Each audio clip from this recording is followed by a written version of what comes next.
जब भी प्यार की बात आती है तो इसे बताने या जताने के लिए काफ़ी शायरी और कविताएं आपके दिमाग में घूमने लगती हैं। एक अलग ही जादुई दुनिया में आप खो से जाते हैं, जहाँ सिर्फ प्यार और सिर्फ प्यार ही होता है, जहाँ नीले आसमान के नीचे खुशबूदार फूल, बाग बगीचे और वसंत ऋतु जैसा माहौल शायद आपने अपने मन में ही बना लिया हो। लेकिन गाइस, आई पर्सनली थिंक कि हमारे वीडियोस देखने वाले व्यूअर्स यानी कि आप इतने भी फैंटेसी वर्ल्ड में खोए नहीं हो।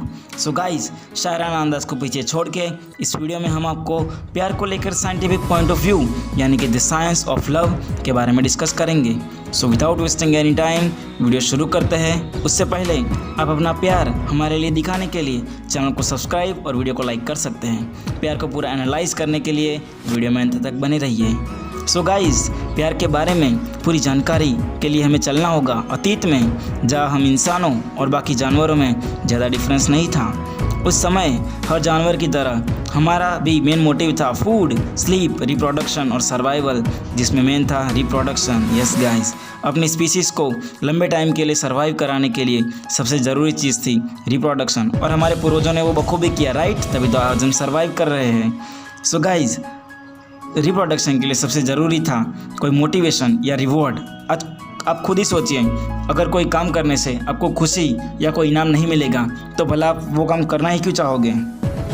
लेकिन गाइस, इसके लिए प्रकृति यानी कि नेचर ने हमें रिप्रोडक्शन कराने के लिए हमारे ब्रेन में डोपामाइन, सेरोटोनिन, ऑक्सीटोसिन, टेस्टोस्टेरॉन और एस्ट्रोजन जैसे हार्मोन हमें रिवॉर्ड देने के लिए यानी कि खुशी देने के लिए फिट किया है, जिससे रिप्रोडक्शन से हमें सेक्सुअल प्लेजर मिलता है और हम रिप्रोडक्शन करने के लिए मोटिवेट होते हैं।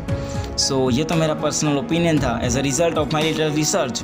अगर आप इससे एग्री नहीं करते तो कमेंट में आप हमें इससे बेटर या सूटेबल रीज़न बता सकते हैं। सो ये तो हुई एंशिएंट टाइम की बात, लेकिन जैसे जैसे समय बीतता गया, म्यूटेशन के चलते हमारे ब्रेन की सोचने और समझने की शक्ति भी बढ़ गई, और अब सिर्फ रिप्रोडक्शन ही प्यार का एकमात्र जरिया नहीं था, बल्कि गाइस, आज की लव के बारे में तो रिसर्च कुछ और ही कहती है।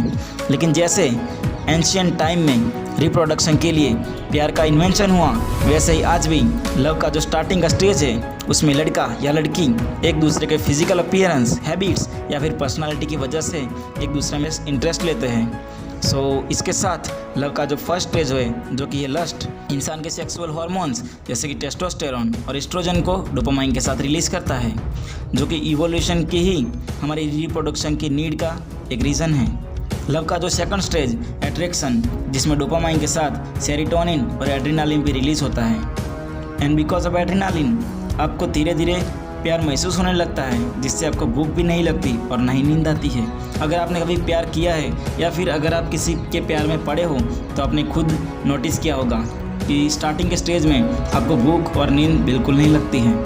और गाइस, आपने ये भी सोचा होगा कि प्यार में पड़ने वाला इंसान इतना निडर कैसे होता है, वो कुछ भी करने के लिए तैयार होता है। इसका मेन रीज़न एड्रेनालिन है, क्योंकि गाइस, एड्रेनालिन वो हार्मोन है जो फाइट या फ्लाइट दोनों की सिचुएशन में रिलीज़ होता है, और यही हार्मोन लव के अट्रैक्शन स्टेज में भी रिलीज़ होता है, जिससे प्यार करने वाला कुछ भी करने के लिए तैयार हो जाता है। सो मे बी आपने ऐसा फील किया होगा, और इस स्टेज में प्यार आपको ड्रग्स या अल्कोहल जितना ही एडिक्टिव होता है, इसलिए इस स्टेज में आप इतने मोटिवेट और इतने एनर्जेटिक महसूस करते हो। एंड इसी के साथ लव का थर्ड स्टेज यानी कि अटैचमेंट, जो कि किसी भी रिलेशन को लॉन्ग टर्म और ज़्यादा डीप होने का रीज़न है। इस स्टेज में ब्रेन ऑक्सीटोसिन और वासोप्रेसिन जैसे हार्मोन रिलीज़ करता है। आप खुद ही सोचिए, अगर इंसान हमेशा अट्रैक्शन स्टेज में ही रहेगा तो वो प्यार के अलावा कुछ और कर ही नहीं पाएगा। So guys, oxytocin hormone social bonding के लिए जिम्मेदार है, और इसी की वजह से लड़का या लड़की दोनों लव को लॉन्ग टर्म के लिए और ज़्यादा इंटेंसली लव को महसूस कर सकते हैं।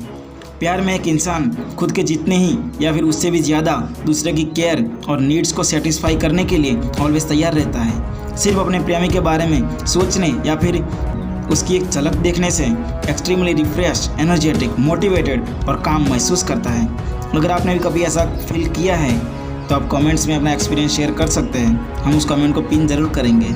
और जैसे जैसे इंसान लव के स्टेज को फील करता जाता है, वो फिजिकल से ज़्यादा इमोशनल और इनविजिबल अटैचमेंट के थ्रू दो जिस्म एक जाम बन जाता है। दोस्त, रेगुलर अपने पार्टनर के साथ कम्युनिकेट या फिर इंटरेक्शन करने से प्यार और भी ज़्यादा इंटेंस होता जाता है, जिससे एक दूसरे के प्रति समर्पण, रिस्पेक्ट, प्यार, केयर और सबसे ज़्यादा एक दूसरे के लिए बॉन्डिंग और ट्रस्ट वो नेक्स्ट लेवल हो जाता है। सो गाइस, वीडियो में यहाँ तक आने के बाद आप समझ ही गए होंगे कि प्यार में जो मेजर रोल है वो आपके ब्रेन और उसमें रिलीज़ होने वाले हार्मोन्स का है। इसमें आपके हार्ट का कोई भी रोल नहीं है। सो गाइस, ये तो था एक साइंटिफिक एनालिसिस ऑफ लव। लेकिन क्या प्यार कभी विज्ञान की समझ में आएगा, या फिर प्यार विज्ञान की समझ के परे है, या फिर प्यार एक अलग ही एहसास है, या महज एक केमिकल लोचा है? आप अपनी राय ज़रूर कमेंट कर सकते हैं। मिलेंगे किसी ऐसे इंटरेस्टिंग वीडियो में, तब तक के लिए जय हिंद।